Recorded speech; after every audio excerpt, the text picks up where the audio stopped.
सदाशिवसमारम्भां शङ्कराचार्यमध्यमाम् अस्मदाचार्यपर्यन्तां वन्दे गुरुपरम्पराम्.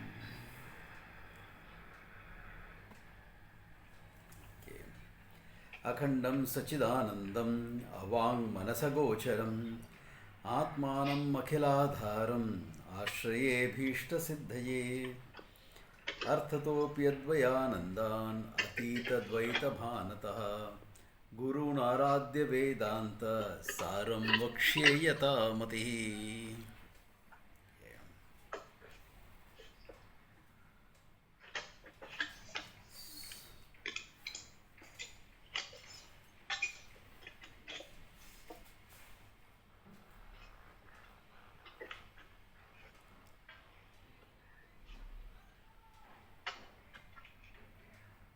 Okay, so any questions, clarifications?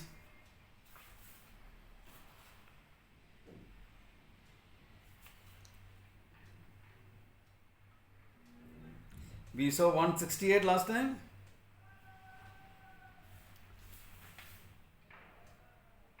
Yes. 167 Swamiji. 168 also we saw. Okay. Okay. So I hope everything is clear and we can go ahead. If it is not, ask, no issues. Yeah. Swamiji, you Yeah. know there are two Purva Pakshas in 162 and 167. Yeah. Are they similar? Yeah. Yeah. There is a similarity. Yeah. Okay.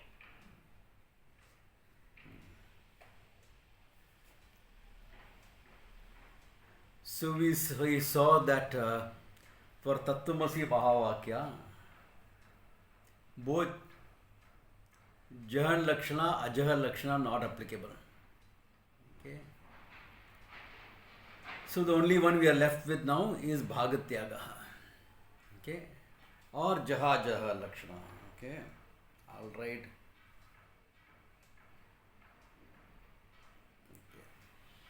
In fact, 168 also we had seen Ekena Padena Swartam, etc. Yeah. So with all this, he says, all right, let us see how Bhagatyaga Lakshana works then. Okay. Therefore he says, Tasmad yataha soyam devadatta iti vakyam tadartho va tatkala etatkala vishishta devadatta lakshanasya vakyartasya amsha virodad Dad viruddha etat tatkala vishishtam parityajya aviruddham devatamshamatram lakshayati. First he is explaining with the example. He says, Soham devadattaha iti, soyam devadattaha iti. That is the sentence. That is this devadatta. That devadatta is this devadatta. So he says, Tatkala Vishishta Devadatta. The Devadatta of a different time and place playing a different role in life. This Devadatta, that's right here, conditioned by this time and place playing a different role. Therefore he says, therefore that time and place, this time and place is contradictory. That role and this role may be contradictory. Therefore, what do? He says, we negate whatever is contradictory and retain what is intrinsic, what is non-contradictory. We negate the time and place and role of both that and this, retain the essential person.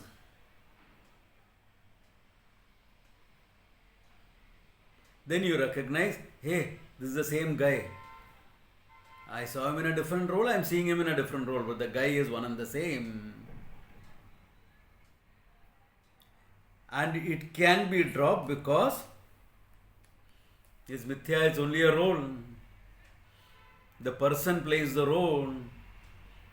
The role is dependent on the person is independent of the role. Therefore, it can be negated. If the role was intrinsic to the person, you can't negate it. But the moment you say use the word role, it is not intrinsic. It's something that you are playing. However important it is, however valuable it is. It's important to understand that. It may be a very valuable role, it may be a very important role. So much so that you may almost think that it is almost indispensable. You can't say it is indispensable because nothing is indispensable. But almost like that. Still it is a role, therefore can be dropped. Can be negated. This is the example. Example is clear, no? It's simple, straightforward. This happens to all of us all the time. You meet somebody after 10 years, different time, place, circumstances, situations. Nothing new. Then he says the same thing. Okay. Tatha, in the same manner, Tattvamasi iti vakyam. In the vakyam Tattvamasi iti, Tadartho va, or in the meaning of the vakyam actually, Parokshatva Aparokshotvadi Vishishta Chaitanya. Aikyatva Lakshanasya Vakhyartasya Amshe Viruddha Aviruddha Paroksha Aparokshatvadi Vishishtam Amsham Parityajya Aviruddham Akhandam Chaitanyam Matram Lakshayati. This is in the same way.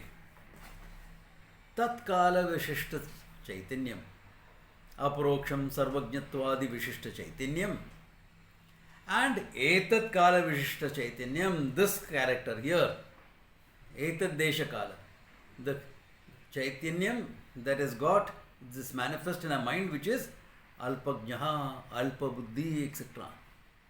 Alpajnanam, Alpashaktiman. He says, Tad Viruddha Amsha Parityajya, negating the Viruddha Amsha, whatever is contradictory between that and Tvam, you come to what? Akhanda Ekarasam Chaitanyam. What is one? Non-dual consciousness alone.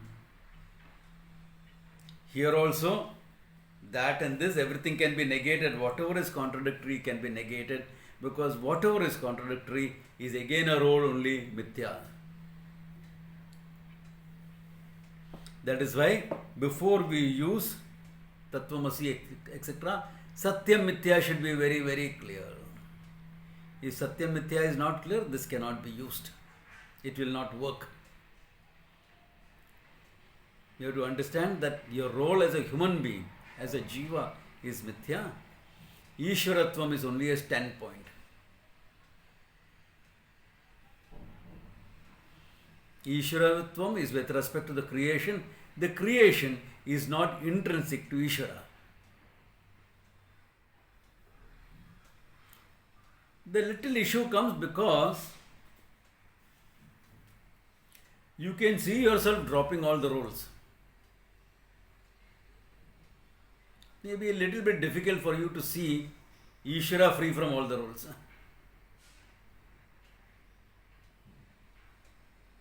But that is why you don't teach Mahavakya before teaching Satyam Jnanam Anantam Brahma. The Swarupa Lakshana of Ishvara has to be clear. Brahman's Tatastha Lakshanam is Ishvara. Swarupa Lakshanam is Nirgunam Brahman. Only one entity. One is viewed from the creation, one is viewed by itself. By what I am, by what Ishvara is. When you look at it this manner, it's very, very clear that all that is there is one Chaitanyam alone, one consciousness alone, nothing else. Everything else is just an appearance, not real.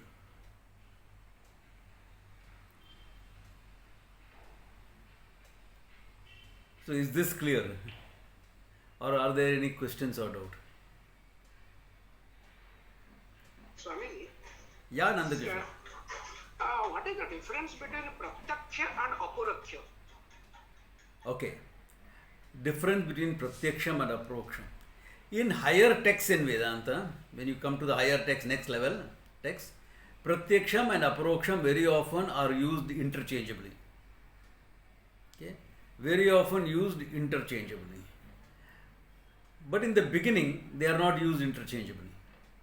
Okay? Like for example, Aksham pratiyat vartate pratyakshaha. That which is there in front of your eyes. What is there in front of your eyes? Like this pen is there in front of my eyes. This laptop is there in front of my eyes. The phone that is recording it is in front of my eyes. Pratyakshaha. Then what is parokshaha? Chambur station, parokshaha is away. It's not within my sight, it is away. The Himalayas, parokshaha, away from my sight. Then, what is aparokshaha? That which is neither pratyaksham, not parokshaha. Is it away from you? No. Is it an object of your sense organs? No. There is only one thing like that, I. Tell me what is not paroksha. If it is not paroksha, it has to be immediate right here. Akshat paraha, away from your eyes, away from the sense organ. Means away from you in time and space. It is not paroksha. Then it should be pratyaksham right here, front of. It is not pratyaksham either. That means what? I, the one for whom something appears as pratyaksha, something appears as paroksha. Aparoksham is myself. Is this clear, Nandakishore? Yes, yes. Clear, Yeah. sir. So aparoksha refers to myself. That is why the viruddham, the contradiction, is between pratyaksha and paroksha. It is the contradiction is only between pratyaksha and paroksha, not aparoksha. Pratyaksha paroksha adi viruddha. Aparoksham natu viruddham atma swarupatvat. Ishvara swarupatvacha. See, Ishvara is nitya paroksha. Never will Ishvara be available for your perception. Never will Ishvara be available for your perception. Every rule has an exception. For Arjuna it is an exception. Because of Krishna's Leela. But for us, others, no exception. It's always paroksha. How are you going to see the entirety of Ishvara? Never be able to. Never be able to see the entirety of Ishvara. Not possible. Your human eyes, your human mind cannot take it.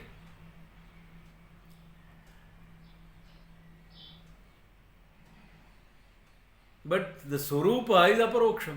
Because Swarupa is nothing but Chaitanya, which is yourself. In fact, what is a Mahavakya doing? Taking away the experiential remoteness of Ishvara from you. Even though, as a bhakta, as a karma yogi, in your understanding of Ishvara as a cosmic order, you can say Ishvara is around, it is alive for me. It's a live fact. It is not a theory, it is live. It is true, it is live.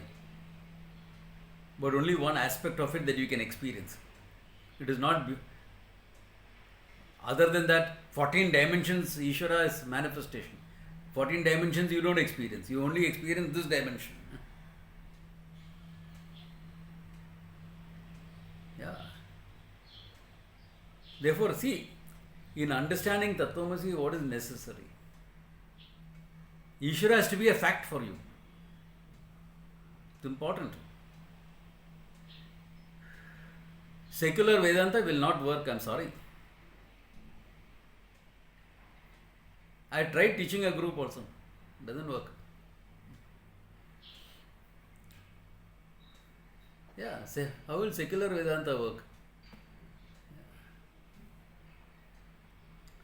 Therefore, Ishvaratvam has to be a fact. At the same time, you have to understand that whole manifestation is mithya. In the process of making Ishvara a fact, people tend to emphasize too much on what is manifested and miss the mithyatvam of it. That is where the problem comes. The very word manifestation implies mithyatvam, isn't it? Kurta is a manifestation of cloth. The kurta that I am wearing is a manifestation of cloth. The very fact I say manifestation is mithya. Why? Cloth is a satyam, not the kurta.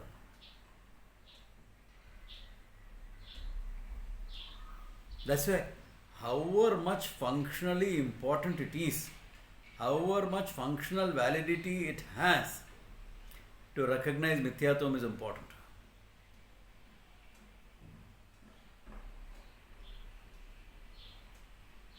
Then we have all the modern psychological things, self-love, self-acceptance, all that. Yeah. Which is true, which is all up to a point functionally valid, up to a point only. If self-hatred is mithya, self-love is equally mithya. But people can't see that. They think self-love is real, self-hatred is mithya. You're replacing one with the other.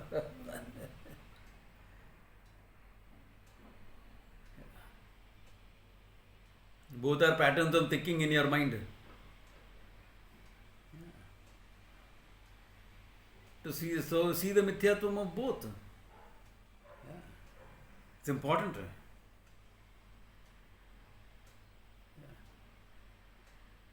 Then you work for competency, etc. in your skills.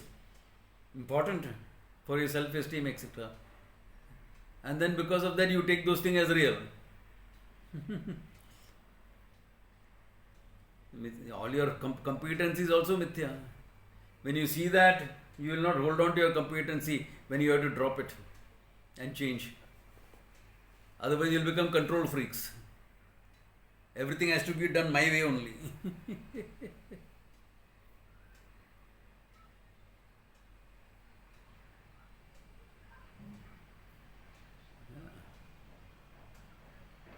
Ask every homemaker or ask big boss in any setup.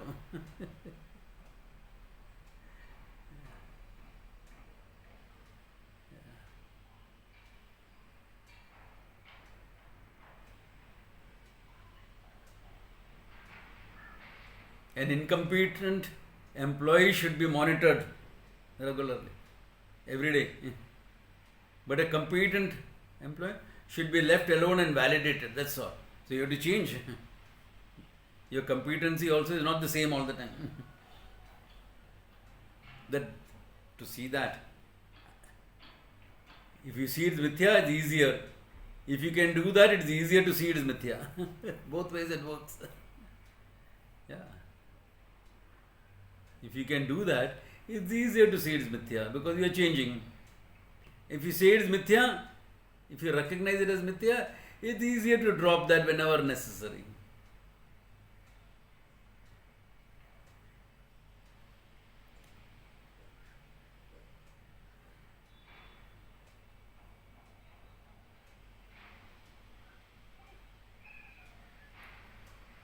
So, once you see the mithyatvam of the roles,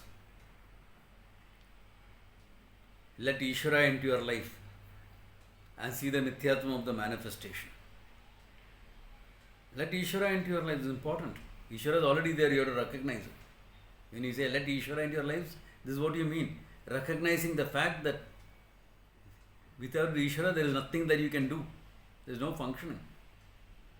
The whole functioning is based on Ishvara.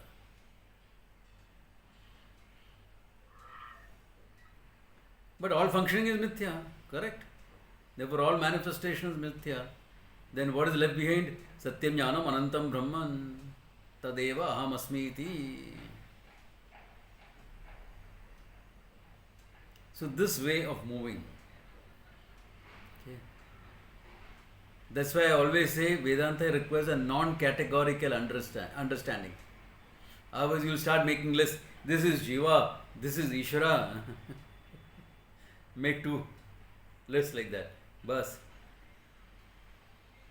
Big block to understanding Vedanta. This is theory of creation.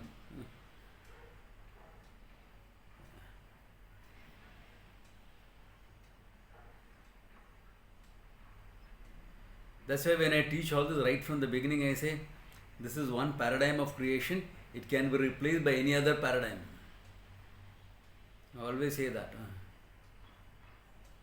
Traditionally, we use the Panchabhuta model, yes, because that was a model used for everything, including mastering your body, mastering your mind, treating your body and mind through Ayurveda, all of them the Panchabhuta model. Now don't run and tell me, Swamiji, we listen to Parthasarthi, it is Tridosha model, three doshas. Three doshas came from the Panchabhutas. Permutation and combination of the Panchabhutas into three doshas. Yeah. So functionally, instead of going into 5, the Ayurvedic physicians in the country went with 3. Yeah.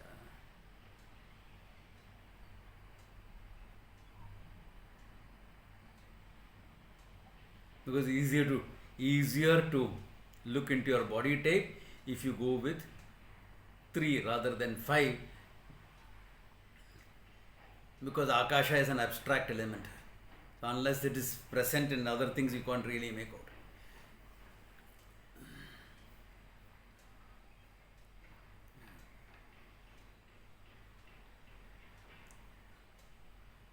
So when you look at it non-categorically like this, is easier to understand Tattvamasi iti. Therefore, the only Lakshana that works is Bhagatyaga Lakshana. Not Gauna Prayoga, not Jahar Lakshana, not Ajahar Lakshana. Okay? Not direct meaning.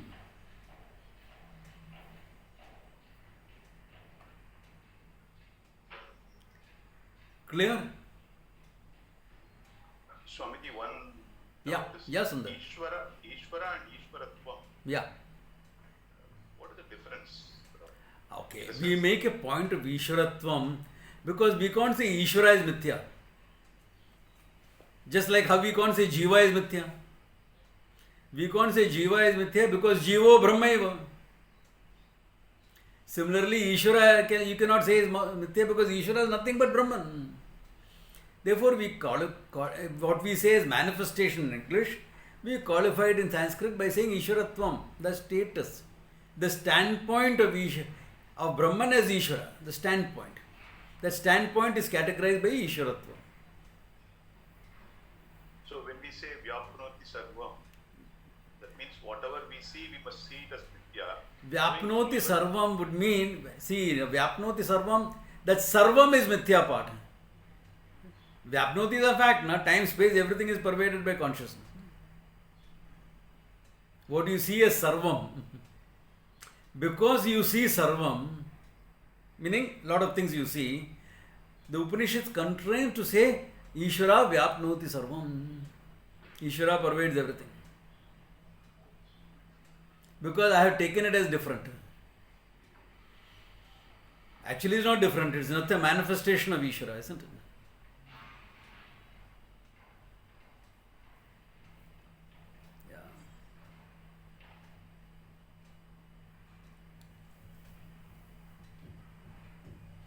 Simple.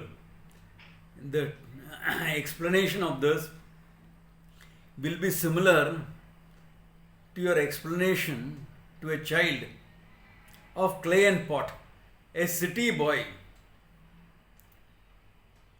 For him, a pot, first of all, clay pot itself is a big unique thing. Then that clay pot has come from clay. He has never seen clay in his life. Now, if you are going to try to explain to him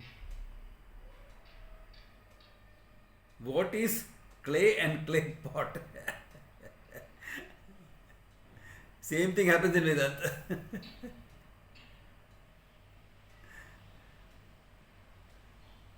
That's why if you notice, I always say kurta, because clay pot kitna jan dekha hai.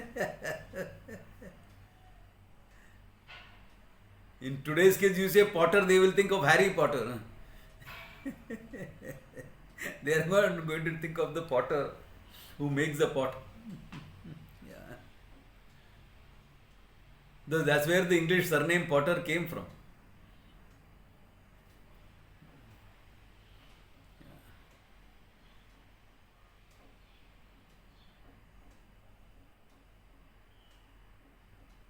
So clear? Shall we go ahead?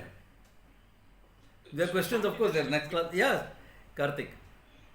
Yes, Swami. Just a quick one. See, even the Soyam Devadatta adds contrived an example as it might sound superficially, but when you think deeper, actually, what is it that one is equating? Because even, for example, if Devadatta changes his name, or in today's world you can change your gender, whatever you can do, but still there is something that the mind is able to draw as a continuity. Is it actually recognizing the Chaitanyam, or?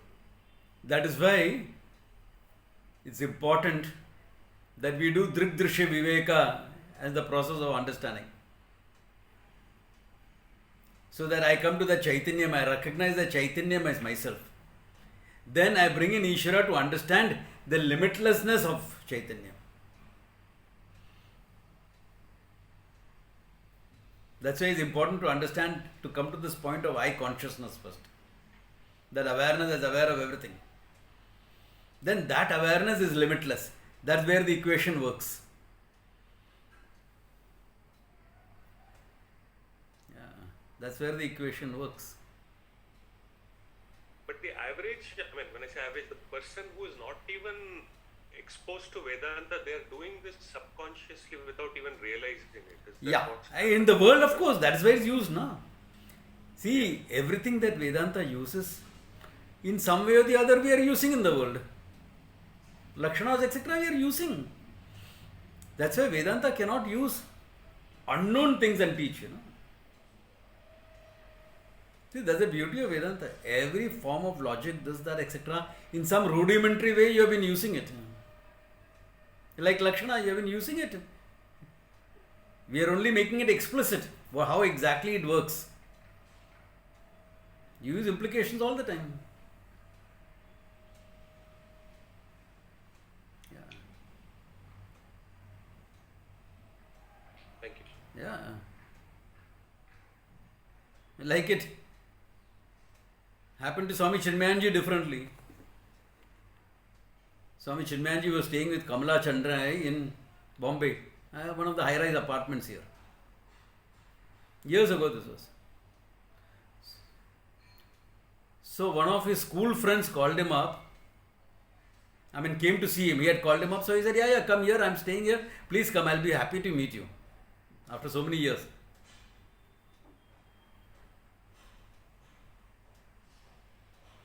So he came and rang the bell and asked for Balakrishna Menon.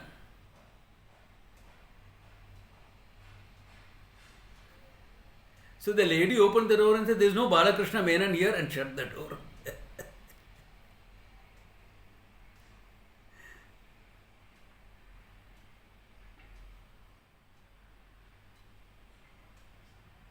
Yeah.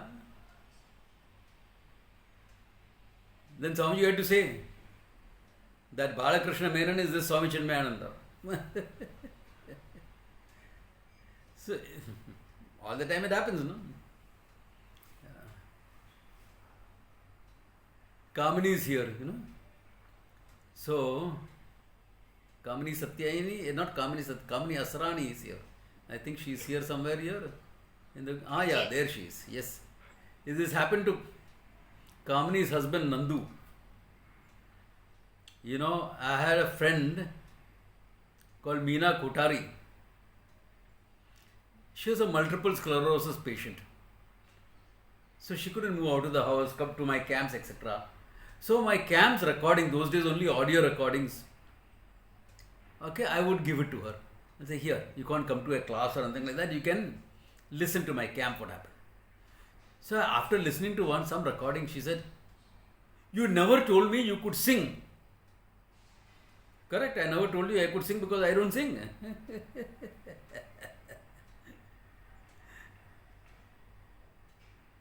I know a lot of singers. I also know some sings, but I don't sing. Okay. Sir, of course not. You are singing in this recording, and she played the recording. I said, that is not me, that is Nandu, Kamini's husband. So, will you please ask him to come and sing? I enjoyed that little bit. Only one bhajan he sang, I enjoyed it so much. So, I spoke to Nandu and Kamini and said, will you come? This person is, can't move out of the house, etc. So, both of them very nicely, kindly said, yes, we will come. And one day we went there for a cup of tea. And Nandu tells this lady, I don't know how much of this Kamini remembers. I knew this man of my friends was staying in this building. Yes, I remember. Yeah. And he had a very beautiful sister called Meena. Very beautiful girl. And Meena Kotari says, yes, I am the same person. That person you are talking about is my brother. So you see,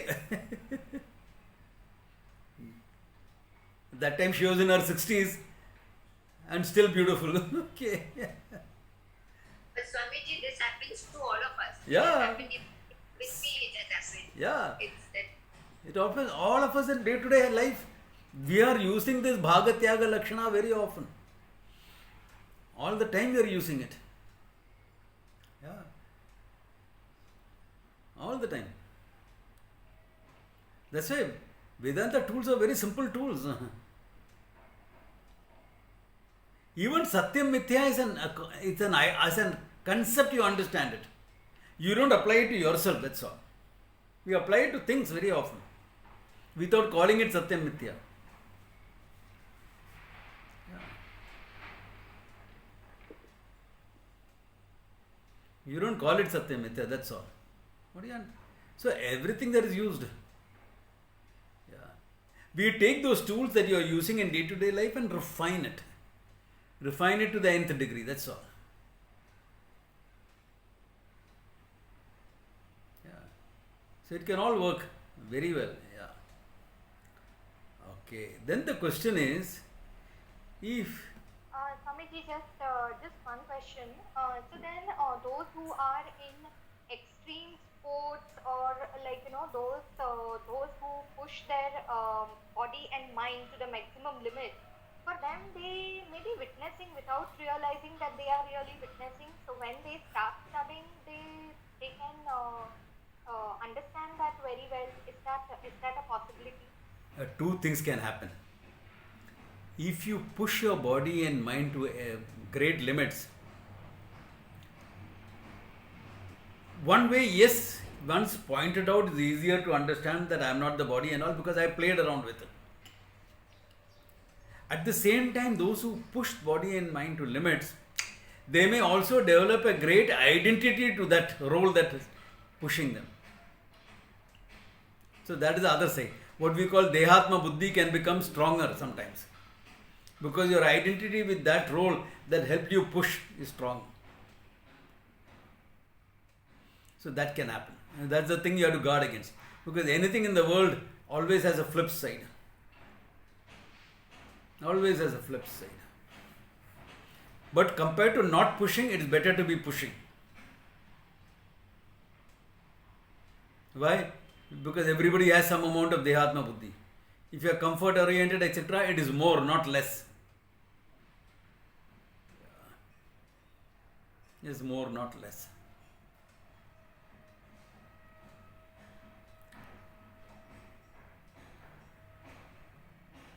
Like if you take somebody who goes to a gym or plays a game, that identity is very, very strong. So much so that in many sports I can identify what they play just by the way they are walking. Like one typical thing you would have seen of all people whose identity as a gym rat is very strong. You see the way they walk, the way they place their hands. I don't know whether you can see on this. The hands will be a little bit like this. I'm exaggerating the movement, but it is there. As though their lateral dorsami muscles has spread out too much.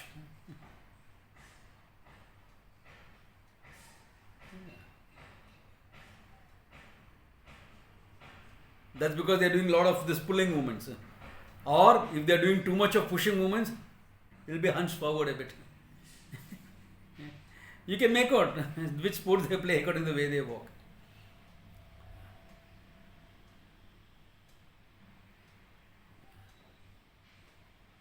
I mean, only if the identity is strong, not if the identity is strong. Okay, not strong, then no. If the identity is strong, then it will come.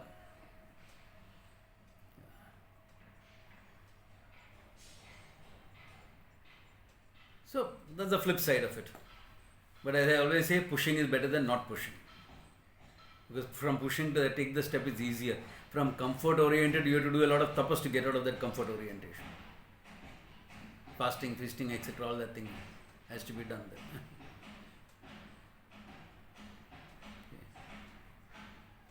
Fast on Ekadashi and feast on Dwadashi. Believe me, both becomes tapas if you are doing it like that. Yeah. If you stuff yourself also is a very uncomfortable feeling. You can't be comfortable with that. Especially if you are a disciplined eater regularly. My God, I'm too stuffed. I'm uncomfortable. I can't be walking around because I'm too stuffed. I can't be sleeping because I'm too stuffed. That's why the sadhu life works well, you know. Couple of weeks you are living only on dal roti, survival diet. Then the next, on Ashtami or this thing, go and feast. Bandara. Ulta. So you get used to both type of things.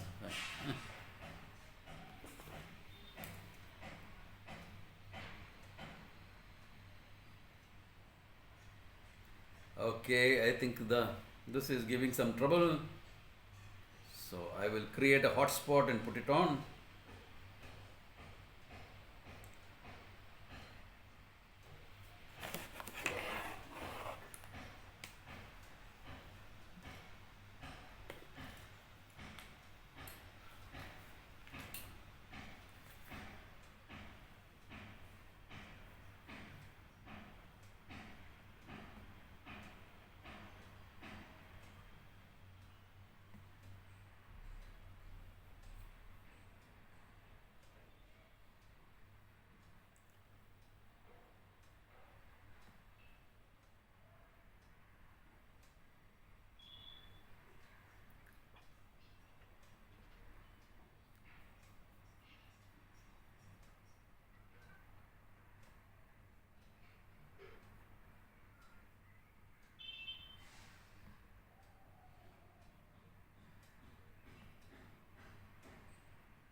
There you are. Okay, fine. I just shifted over to the connection to my phone. Now I'm sure it'll be fine.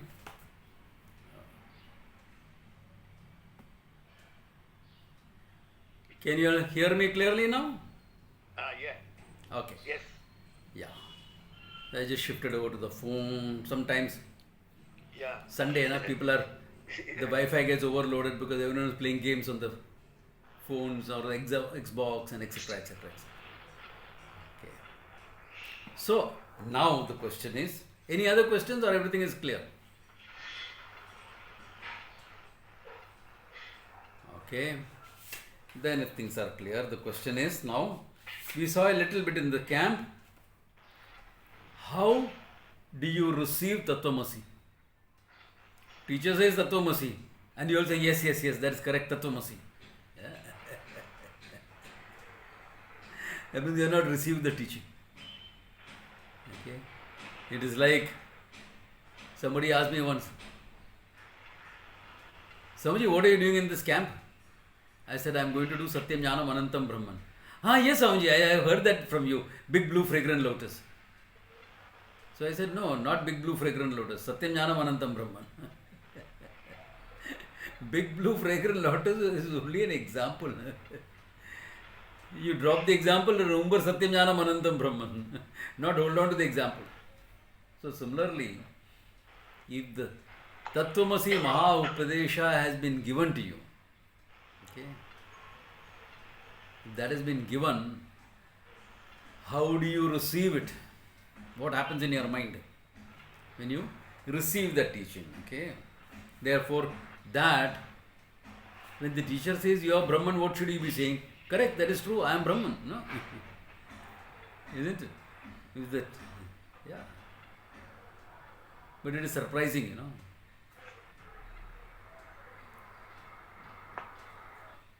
A group of people are standing there and I want to call one character from there. He says, oh Bhagwan.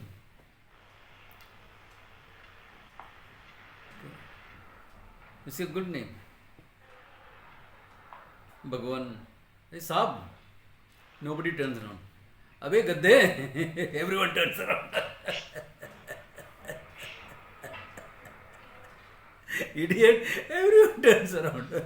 You say all nice things, nobody turns around. So if the teacher says some students are idiotic, everyone gets upset because, oh my God. No. He has only said one or two are upset, not everyone. Don't internalize that. But he says everyone is Brahman. Tattvamasi is meant for everyone. How do you internalize that? Okay. How do you internalize that? That he is talking about. He says, Ataha aduna aham brahmasmi iti anubhava vakyartaha varniyate. Brahmaham asmi iti, the Mahavakya called Brahmaham asmi, which is also called as Anubhava Vakyartaha, the receiving of the learning. Okay, direct meaning of receiving, what they use is, direct meaning of Anubhava, they will talk about it as, oh, this is experiential. Anubhava, because in vernacular language, regional languages, Anubhava means experience. आपके अनुभव कितना है, कितना साल की अनुभव है, how many years experience you have. But in Vedanta, Anubhava is how have you validated it, not how have you experienced it. It's not a matter for experience, but it's a matter for validation. But the word used is Anubhava. Lakshanaya, we have to understand that it is validating, not experiencing. Okay? Because this experience trip has put many people, including some of the traditional teachers, on a trip. So-called traditional teachers, okay? I mean, you have been exposed to some tradition. But because they came from backgrounds where experience became very important, many of the learnings are taking place from experiential learning. So because you come from that type of a background, you put Anubhava also as experience. Anubhava is validating the teaching.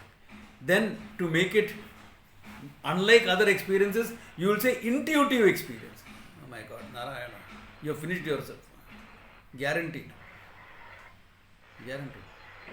I have seen some popular Vedanta teachers. I met some of them when I went for the yoga camp. There was this guy, great regard for me and for Swami Brahmavidamanda and everything. He had heard that I am Swami Brahmavidamanda's batchmate, and he had listened to some of my YouTube videos. I said, Mahatma is heading a huge setup. He comes and falls at my feet. I say, Maharaji, what are you doing? You are a Maharaj yourself. Okay. But he also talks about it as intuitive. Why? Because in his organization, that's how it is presented. And he is trying to now integrate what he has learned from his organization and what he has heard from us into one whole thing. This is called Bhelpuri. Kichdi approach, Bhelpuri approach, etc. Won't work. What is not valid is not valid, what is valid is valid. You have to have the vairagya to see it that way. One is an organizational stand, that's different. This is for my moksha, that is different. And this is my teaching, because I want people to gain moksha. You can work for any organization, that's not a problem. What's the problem in that? And especially the organization that he belongs to, I know has got multiple streams of thought, so there's not a problem. It's not a unique stream of thought. Then it can be a problem. But if an organization accepts multiple stream of thought, this should not be a problem. Anyway, so one has to be careful of this, okay? Anubhava vakyartaha varnyate. All right. Then what is that? Here it is. He says, evam acharyena adhyaropa apavada purasaram tattvam padartau shodhiyatva vakyena akhanda arthe avabodhite अधिकारणः अहम नित्य शुद्ध मुक्त सत्य स्वभावः परमानंद अनंत अद्वयम ब्रह्म अस्मि इति अखंडाकाराकारित चित्तवृत्तिः उदेति. Long sentence, one sentence, okay. He says, when the teacher has taught, how is taught? Adhyaropa apavada nyayena. Remember what the superimposition, negation of the superimposition, all that he had started from the second chapter onwards. Okay, all that. What is Adhyaropa?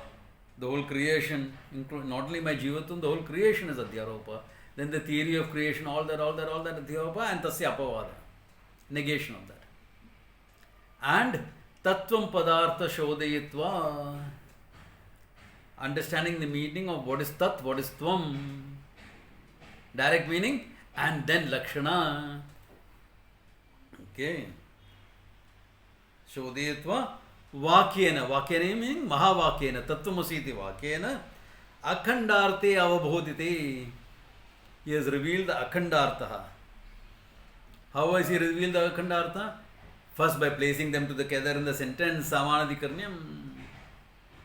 Then naturally there will be a Visheshana Vishesha Bhava. And when that is not applicable, you will go to Lakshana. And from the Lakshanas you will choose Bhagatyaga Lakshana, Jaha Lakshana, and come to the understanding. What? For whom?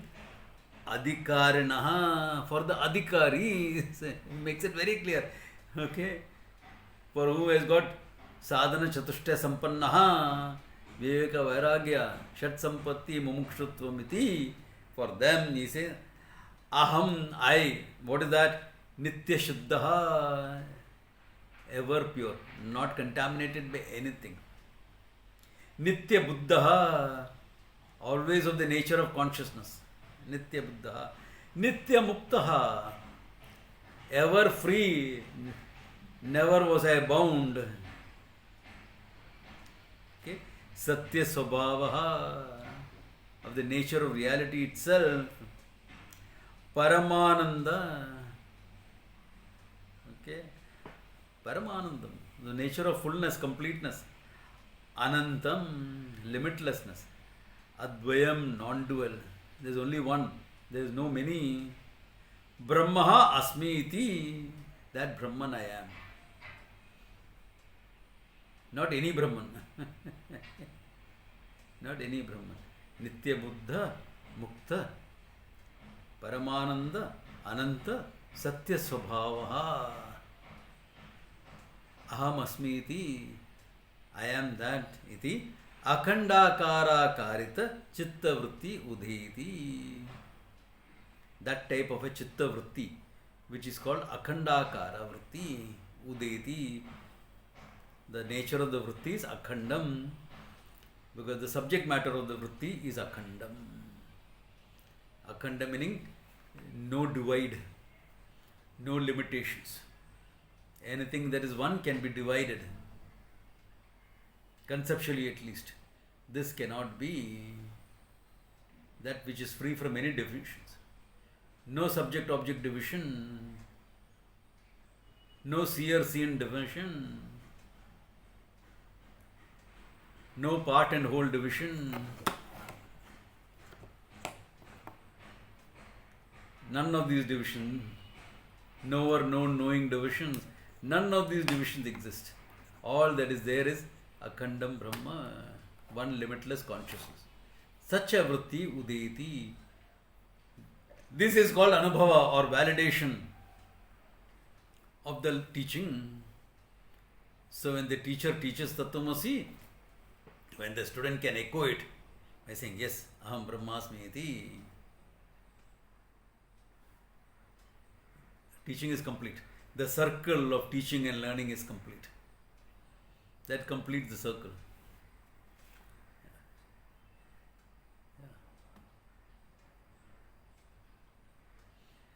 After that, really speaking, learning is over for yourself.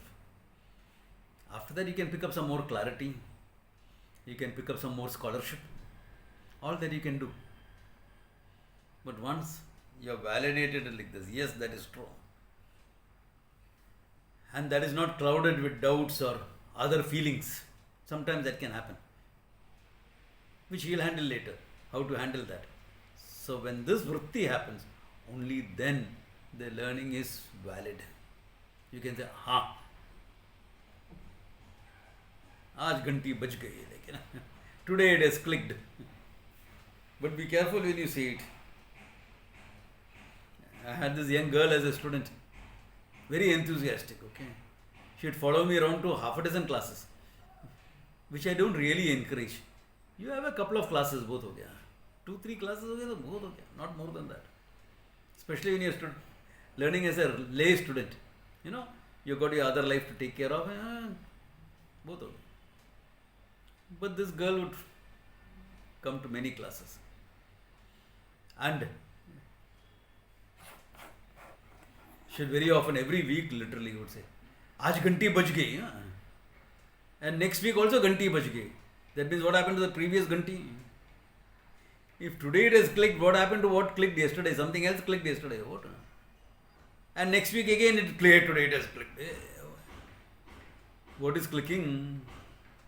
Some vague idea in her mind, or kya? Some vague idea in your mind. Out of some enthusiasm. It can happen. Out of two things happen in the study of Vedanta, one has to be careful about. One, when you are fully aware of the magnitude of what you are learning, you will tend to look down upon yourself and say, my God, I can't get that. That's okay for my teacher, for his guru and all, not for me. Therefore, Bhagavan Krishna comes and says there, Uddhared Atman Atmanam Natmanam Avasadayet. Or sometimes, when you have a pseudo self-esteem, you are enthusiastic, you want to know the truth. And because your desire to know the truth is strong, you think you already know the truth after being exposed for some time. This is all very clear. You will put it very nice conceptually and say, this is clear. I call that A for apple, B for ball teaching. And learning also like that. Everything is very clear. You can give a talk on it also. But as Swami Chinmayanji used to say, what has gone in through the ears has to sink into the heart, otherwise it will only leak through the mouth. That sinking into the heart, that validation is what is important. That validation comes when the student can echo the teaching right when, not after the class. Swamiji, what he said is right. Aham Brahmasmi. That is not echoing. Echoing is right there when the teaching is happening and you say, that is true. It need not be verbalized. But he is putting it in a verbal form so that people can understand this is what has to happen in your mind. This is validation. Okay, now let's look at that vritti. Okay. Satu chit pratibimba sahita sati pratyek avimanam ajnatam param brahma vishikritya tadgata ajnanameva bhadate tada patakarna tantu dahe patadahavad akhila karane ajnane bhadate sati tat karyasya akhilasya bhadititvat antarbhuta akhandakara karita chitta vrittihi api bhadita bhavati.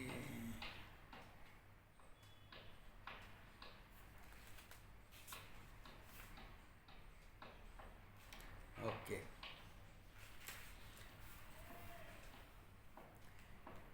Let's see what he's saying here. Okay, he says, Satu chit pratibimba sahita. The mind which has got the manifestation of the consciousness in it. That's sahita, sati. Pratyek abhimannam ajnatam param brahma. The param brahma which you have taken as a way. Ajnatam, not known. But really speaking is not different from your pratyek atma. Okay. Vishikritya. It is an attempt to objectify it, to make it the subject of your study. Vishikritya. What happens in that? Tadgata ajnanameva bhadate.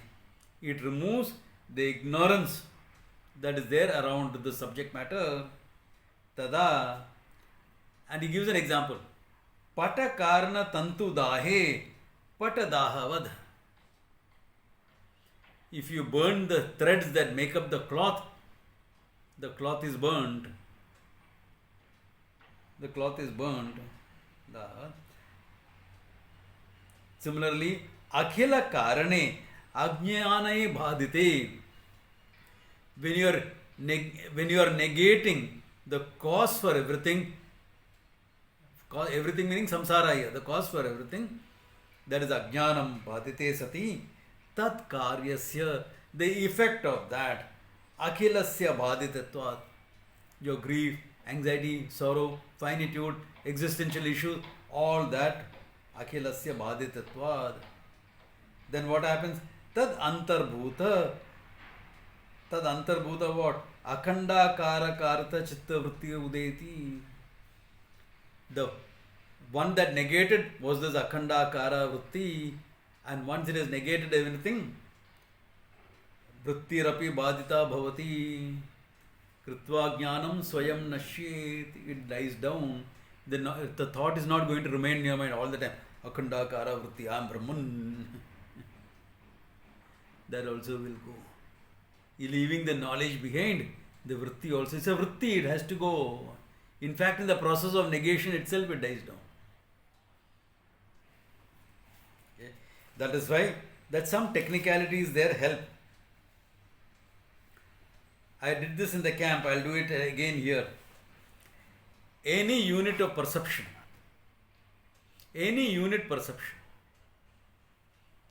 it's one unit, isn't it? This is a pen. It's one perception. But this one perception has two aspects to it. In the way Vedanta looks at perception, we don't look at perception as mere photometry, as a play of light alone. Because the theory of photometric perception of light, of objects, does not explain error, how erroneous perception takes place. In fact, in science, there's a whole theory of how error takes place, and the whole Gestalt is involved in all these things. The whole branch of psychology, Gestalt psychology, is involved in this. But pure science will not accept it, because pure science will not take psychology as a scientific subject. They will only accept psychiatry. And that is a limitation they have placed on themselves. But even Gestalt doesn't explain it fully. They explain only the psychological reason. The psychological reason why you saw a snake on a rope, you can have 101 psychological reasons. I'm afraid of snakes, I love snakes, I'm used to snakes, I've seen movies about snakes. There can be so many psychological reasons. That doesn't explain how the error has taken place. Okay. So here, in the way Vedanta looks at the whole thing, if you have to see this object, one unit but two mental operations take place simultaneously in one unit of perception. In one unitary perception, two mental operations take place. One, the mind has to take the form of this object. Second, you have to objectify it. Mind taking the form of the object is called phala vyapti. It's a Sanskrit term. Vyapakam, to pervade, to take the form of the object. Why is it necessary? It is necessary to remove the remoteness of the object from you in terms of time, space, ignorance. Now here time and space, this is in my hand, therefore no time. But ignorance can be there. Because I am using it as an example, ignorance also not there. That's why it's used as an example. Okay. So, phala vyapti takes place. Mind taking the form of the object. Then, vritti vyapti takes place. I, the knower, which he puts it here as Chit pratibimba sahita, the consciousness manifests in the mind. That mind, maybe in your mind, your sentient mind, the knowing mind, has to objectify it and say, this is a pen. The second operation is necessary for the completeness of knowledge, because the knowledge this is a pen is complete only when there is a subject-object relationship established. The second one establishes that. That is the thought of recognition. This is it. Any doubts as far as this much is concerned? Swamiji, I somehow was confused. I thought it was the other way around, that when the mind takes the form of the object, it's vritti vyapti. Yeah. Mind taking the form of the object is vritti vyapti. Subject-object relationship is phala vyapti. Oh, okay, sorry, maybe I misheard it. Sorry, Swamiji. Sorry, Yeah. I misheard it. I also misheard it. First, I thought, but when mind takes the form, it is vritti vyapti, correct? Vritti vyapti, correct. Though when I recognize the fact that this is the pen, then it is phala vyapti. Yes, the second operation is phala vyapti, correct. First operation is the vritti vyapti. Correct. Yeah, correct. Yeah. Okay. Vritti vyapti is the mind taking the form of the object. Phala vyapti is you objectifying and saying this is a pen. Yeah, Swamiji, you said the other way before. Yeah. Whether, now this will happen whether it's external or internal, okay? Yeah. Swamiji, suppose I did not know that object before. First time I am seeing. Yeah, Then I did not see even that object. correct. First time I am seeing that object, so first it will take place the vritti vyapti. Even if you know the object, if you don't know, if you have never seen the object before, Yes. vritti vyapti will take place, but you may not understand what it is unless somebody explains it or you examine it. You may not know the name for it.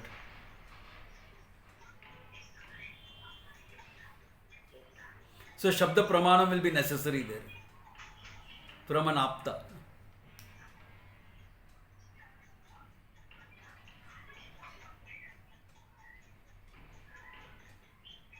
Like, for example,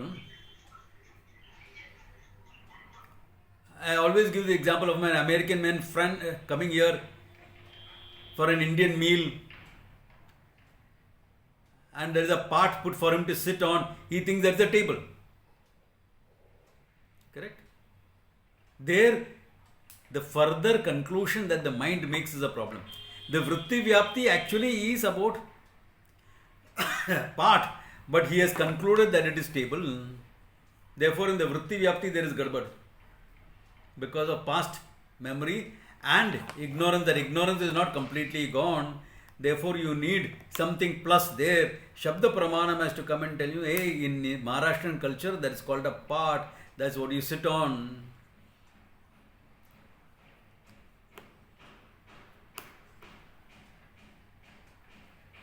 In the universal Indian culture, we will call it an asanam for you to sit. An asanam is a seat that you can sit and do a puja, have a meal, or just sit. Okay. It's a seat. Yeah, asanam.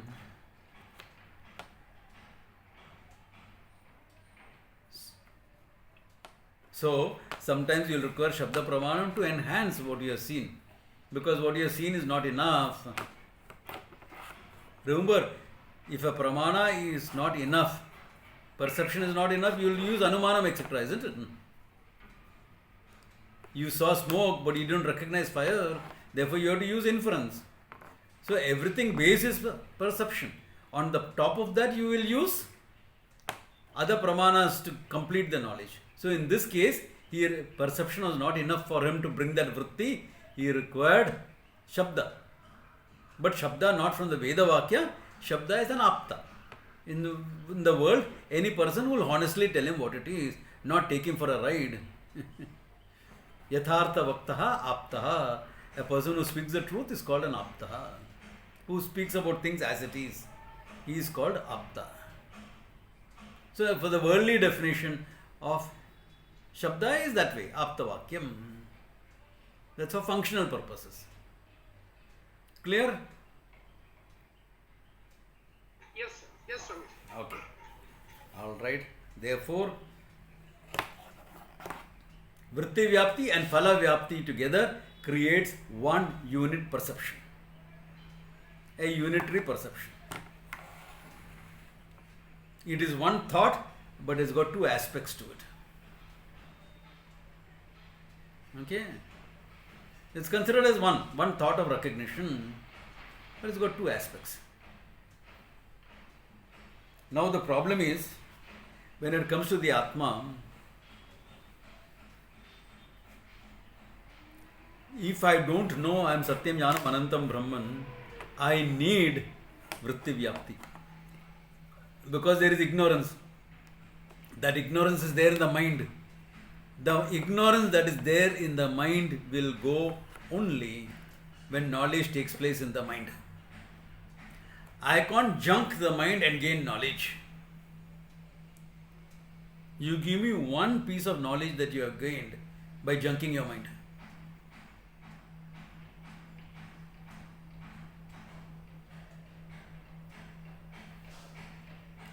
There is a modern guru who claims himself to be the real guru, as though everyone else is unreal gurus. Okay? And he says it. I just have to close my eyes and sit down and I'll know what it is. So is he using his mind or not using his mind? Because knowledge has to take place in the mind. Without the mind, how is he going to get the knowledge? That is taking whatever he says as true. I mean, I can give a lot of yogic explanations for that. That's a different thing. I don't want to go into all that because then the class will become something else. Possible. Pramanas used are different. They are not pramanas used by common people. That's all. But the mind is still necessary. No, I download it directly from Ishvara's mind. Two minds are necessary. Your mind and Ishvara's mind. In the sense of negating your mind, you have now used two minds, not one. What do you think yourself? You are some computer or something, or keep downloading files, or a phone or something? You go to Play Store and keep downloading. Yeah, if that's how you want to know, fine. I have no quarrel with that. That's okay. But my thing is, mind is necessary. Because the knowledge has to be here, not anywhere else. Therefore, two operations are necessary. Now, with Atma Jnanam also, Vritti Vyapti has to take place because ignorance has to go. So the mind has to take the form of the Atman. How will it take that form of the Atman?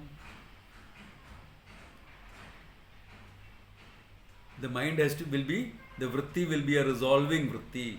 The Vritti itself will get resolved in the Atman. And once the Vritti is resolved,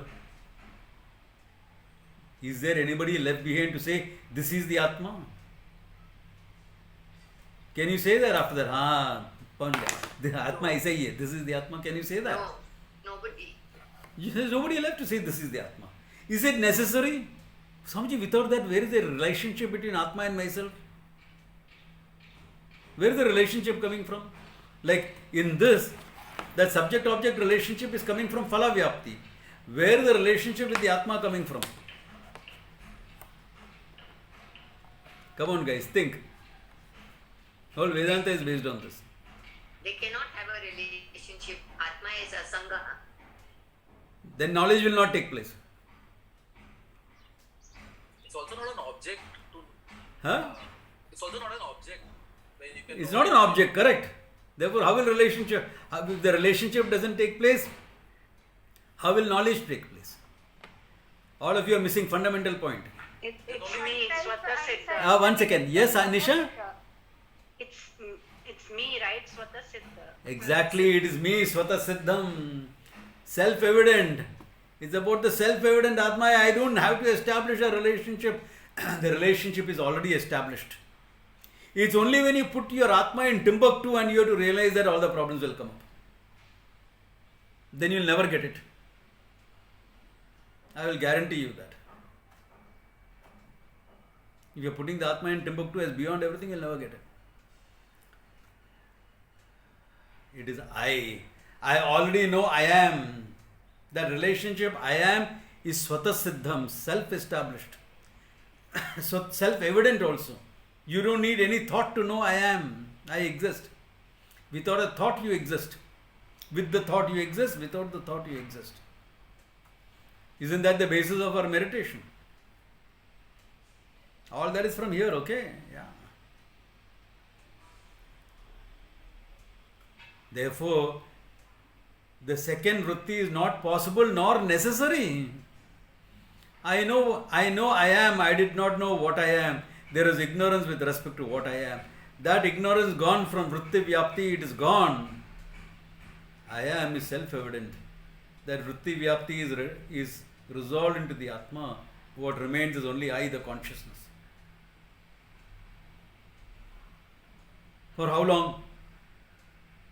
From beginningless time to endless time, it remains as I consciousness only. It always was. You did not validate it. Now, with the teaching, you could validate it and say, this is me. Satya Jnanam Anantam Nitya Buddha Shuddha Surupa Brahmanaham Asmi iti. You can say that. The circle of teaching and learning is complete. This is a completion of the circle. You have validated the teaching, said this is true. But Swamiji, the teaching moves fast. Teaching moves fast. So this will happen only in a split second. A split second. That's enough. That's enough.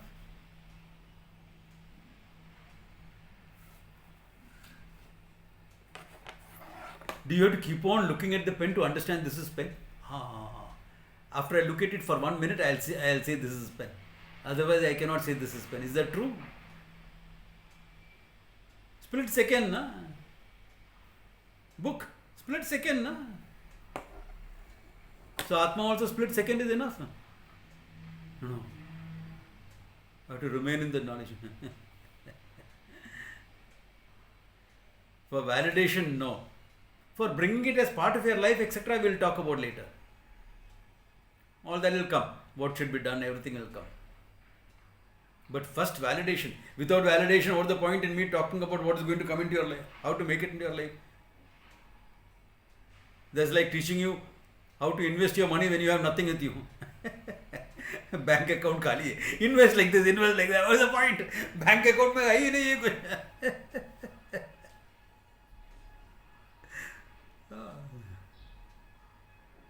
So that validation important first. This is true. Swamiji, what do I do if the validation has not happened? Pavana punyena shravanam kuryat. The Upanishad gives you an answer. Pavana punyena shravanam kuryat. Not with lot of punya, okay? Punaha punaha. Pavana punyena in Sanskrit is a reduplicated form. It means punaha punaha, again and again. Shravanam kuryat. Listen. It'll click. It'll click. Fine tune your mind. See what is missing. Swamiji, what about the Guru? Yes. See whether anybody else has gained it from the Guru. This teaching, has he managed to gain it? If he is, then you know the teaching is okay.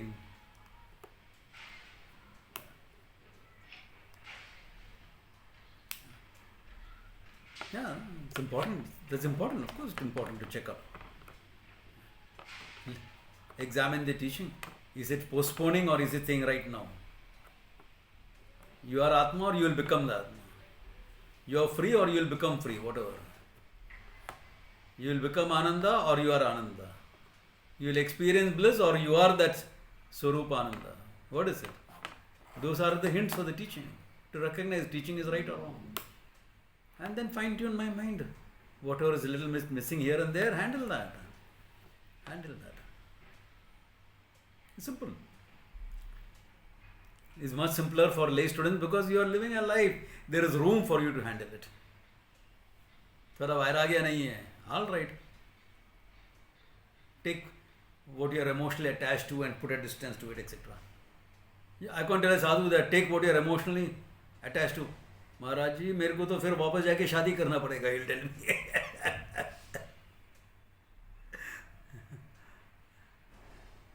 वो तो नहीं हो सकता है अभी. Correct. He is cut off that field. So adhikaritam is easier when you are in society, functioning in society. That's what society is meant for. Life is meant for that. Cultivate your adhikaritva. In the process, have a great thing. Yeah.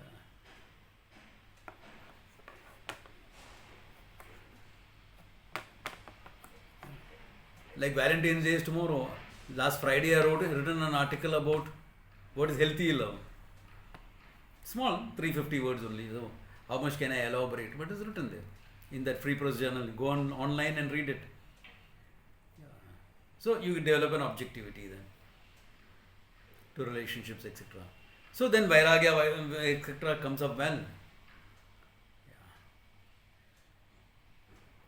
Otherwise you will be looking for unconditional love all the time from people because there is not enough vairagya, not enough understanding, viveka, that unconditional love is a myth, that very few people are really capable of unconditional love. Healthy love can be there, yes. Unconditional love, you get a lot of spiritual growth before you can do that.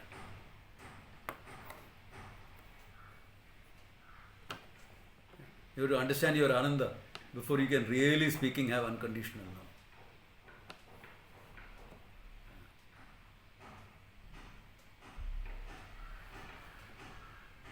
But then what is healthy, you come to that, okay. Then growth takes place, samadhama, etc. takes place. That's fine. Fine-tune Vaira, fine-tune your mind. What is necessary to understand. Then the whole thing can click very well. When you listen, therefore, knowledge takes place in Shravanam. One has to understand this very, very clearly. Not later in contemplation, meditation, etc. In Shravanam alone. So, Mananam, Nididhyasana, etc. is to make up for any lack in adhikaritvam, etc. There are some more aspects to it, some more arguments in it is there, but that we can see later. Any questions or clarifications on what I have said up to now? Or is that all clear? Remember, Phalavyapti, not possible nor necessary. It's important to understand both. Not possible because there is no persons now to have that vritti. The mind itself has been resolved into the consciousness. Not necessary because the relationship is already established long back as I. Sata Siddha Atma. Therefore the whole thing works well. What shall we do after that? Let's go and have a cup of tea or kya. That's what I am going to do before I have my lunch. Because I have some little bit few things to do and then I'll have my lunch. Okay.